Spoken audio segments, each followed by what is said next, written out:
man was walking in the woods one day when he saw a bear out of the corner of his eye. He stopped, said a silent prayer. God, I know you can do all things. Will you please make this bear a fellow Christian? The bear caught up to the man, placed his paw on the man's shoulder, and said, Brother, will you pray with me? Dear God, for this meal that I am about to receive, make me truly thankful. This is The Christian Bear with Dr. Ben Hilsman.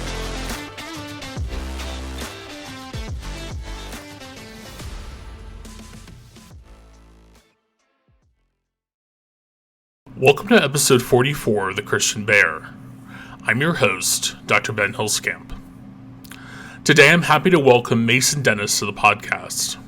A 2022 graduate of Rosemont College with a degree in communications and marketing, Mason was a standout lacrosse athlete and a resident advisor. He is currently raising money to attend graduate school and play and coach lacrosse in Italy. Join me in welcoming Mason to The Christian Bear. So Mason, thank you again for joining us today on The Christian Bear. I appreciate you taking the time to be a guest. So to get us started, I've been sarcastically calling this the quote-unquote easy question. What do you believe? Oh, firstly, let me say thank you for having me.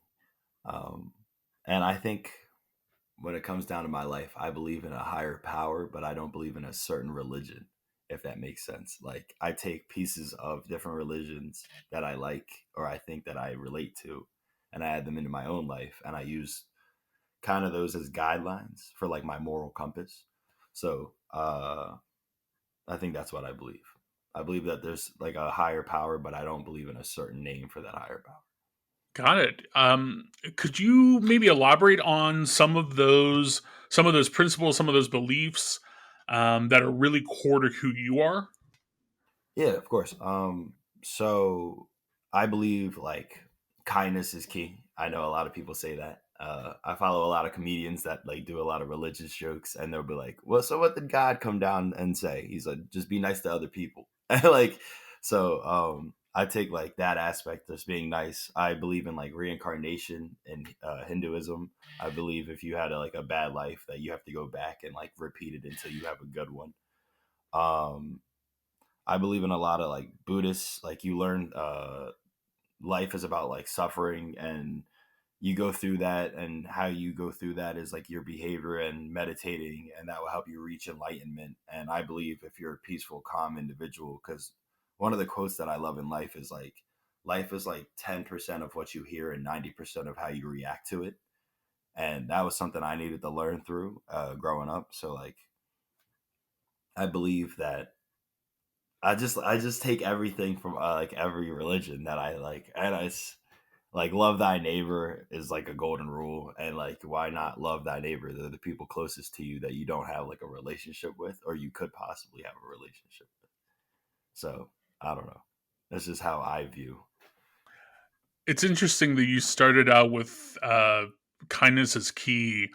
Um, when I had Dylan Hummel on the podcast as a guest, that was also something that was very central to his philosophy and beliefs.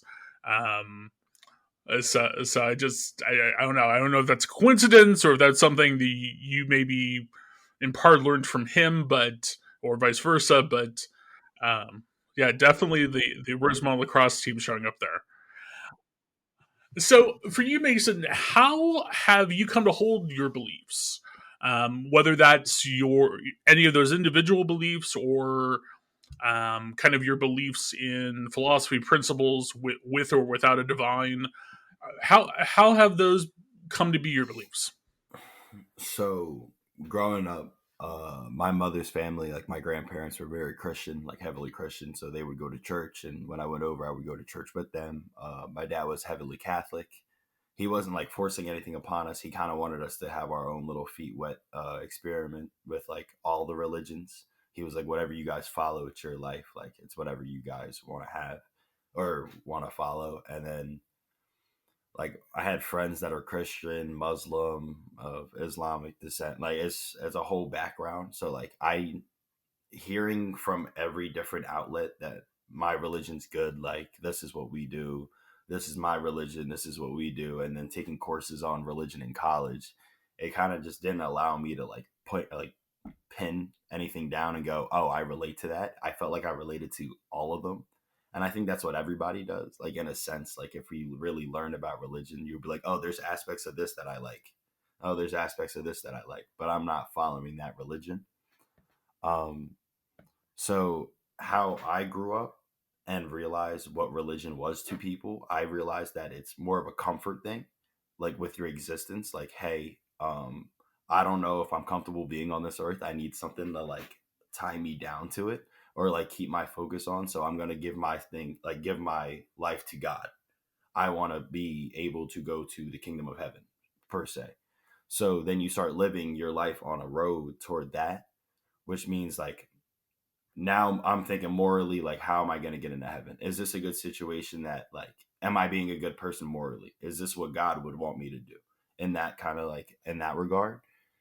And I think growing up, I didn't think like that. I just thought, what was the kindest thing to do? Like, if I was in the opposite situation, would I want help? And like that kind of way.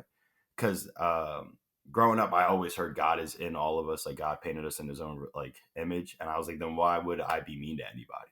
You know what I mean? If you asked for help, if you reached your hand out and actually asked, why would I reject that?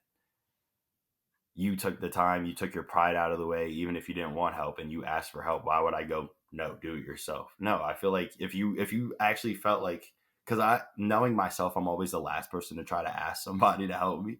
So that's how I view other people. So if you're asking me for help, I view that you were like, I did all the outlets, I took all the roads, I couldn't get there. Can you please help?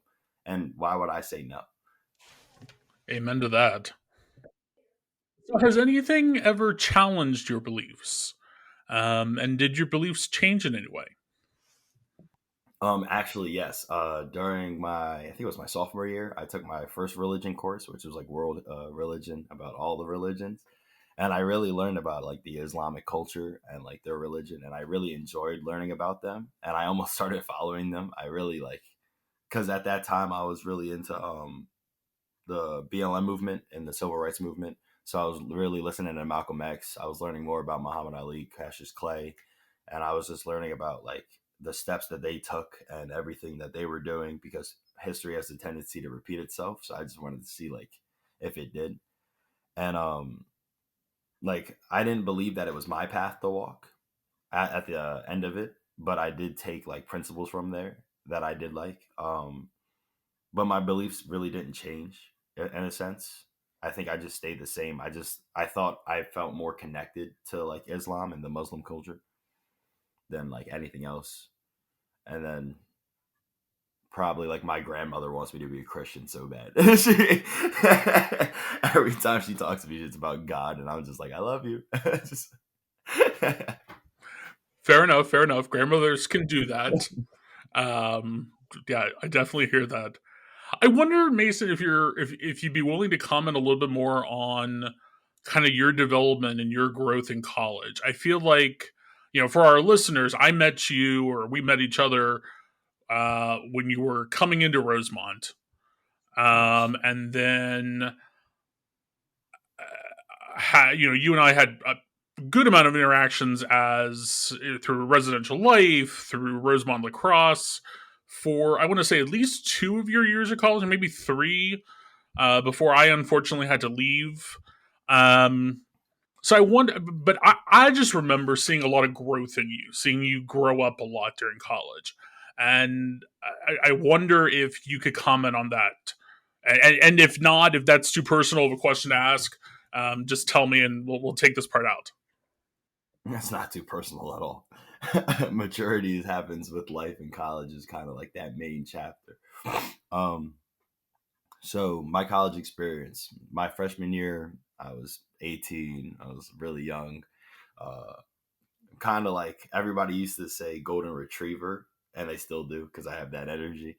But So I believe that I was more of like energetic. Like I'm still energetic. It's kind of hard. Like maturity wise, I changed, but the personality wise, I haven't. I guess that makes sense.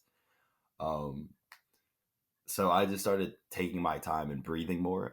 We have a yoga coach on the lacrosse team at Rosemont, and he helped me like focus on my breathing. I realized that I have like anxiety a lot, and it has to do with my posture. And also, I've been working on posture and strengthening up like the spots that I need, and that has allowed me to like open my eyes in a sense. Like you don't think like my body is what is making my mind go blur, but like breathing is like such a key aspect in life because you do it with like subconsciously. You don't go, I need to breathe right now. It's more of like a hidden thing. It's like your organs. So what I did is when I'm starting to feel like overwhelmed or anxious or like angry or anything, I try to step away from the situation and take the biggest deep breath of my life because that reminds me to breathe. And I think that honestly, I think that little step allowed me to mature so much because of what I said earlier. It's like 90% of, or it's 10% of what you hear and 90% of how you react. And I think our conversation with me and you, when I actually got put on, what's it called? I wasn't fired, but I was on like the little, what's it Like called? job probation or something? Yeah, probation. I was on probation for being an RA for how I reacted in a Were situation. you? Yeah, I don't think you remember that. You put me on probation for like a month. I, You were I don't in, remember that at all. but after that situation, I realized that I needed to work on how I reacted because my facial reactions and my body language changes so heavily, and I don't notice that. And I think that's a big thing about maturity is that people don't like it's a little thing, but like if we're having a conversation and you tell me something crazy, me staying still and just like remaining calm versus like me exploding and going, "Oh my god, what happened?" is like totally different. Like you see one as like, "Oh, I can go to him in future situations," versus I can't go to him with anything because he just blew that out of the water. You know what I'm saying? And I feel like that was my little journey I had to go. I don't know if this was a tangent. I am so sorry if that's not your question, but like that, I think that's for me was like slowing myself down and being able to like breathe through situations versus me going like at 100, 100, 100, 100. No, yo, you answered that question perfectly. Um, I for myself, what I remember is the times you would come into my office to play chess, and it'd be like Oh yeah, bouncing off the walls, play chess, very calm, and then bounce off the walls again. And I just yeah. remember that, and I didn't know, and I wanted to ask that in the space because I think there is definitely a part of belief.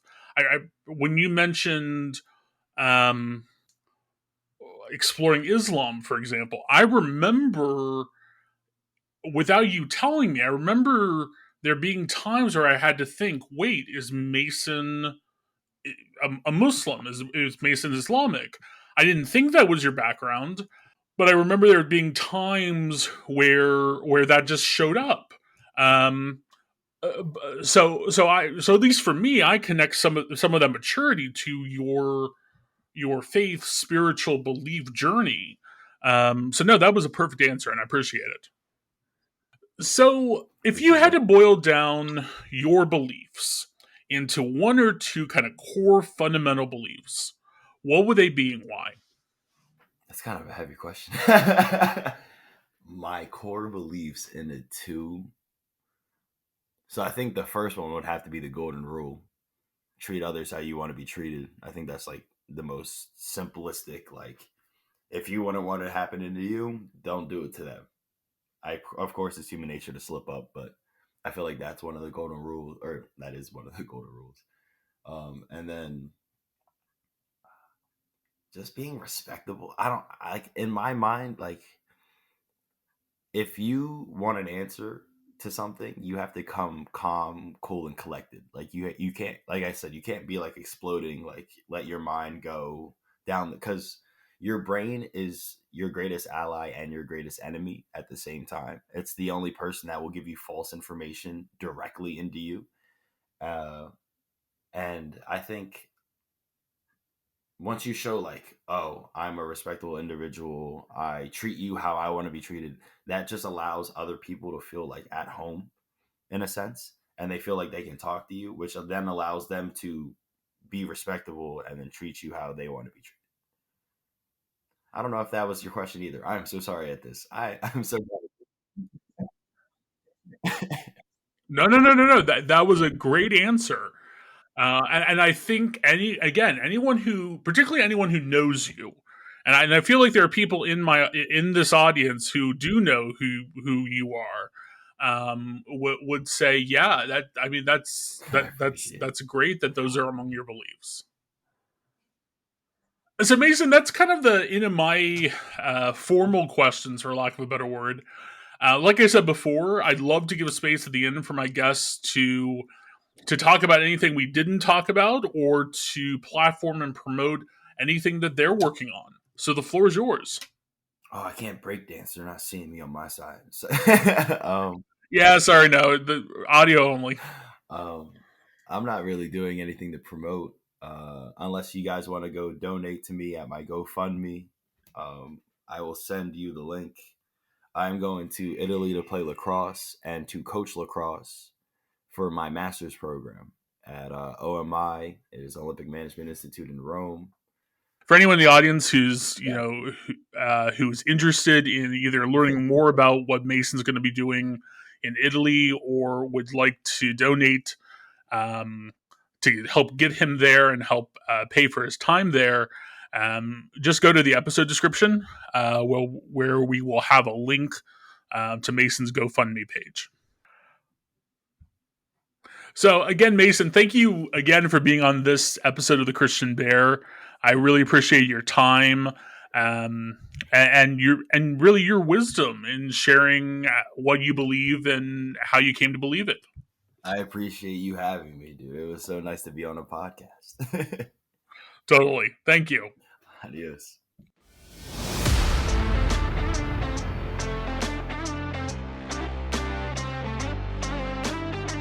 This has been The Christian Bear with Dr. Ben Hilskamp.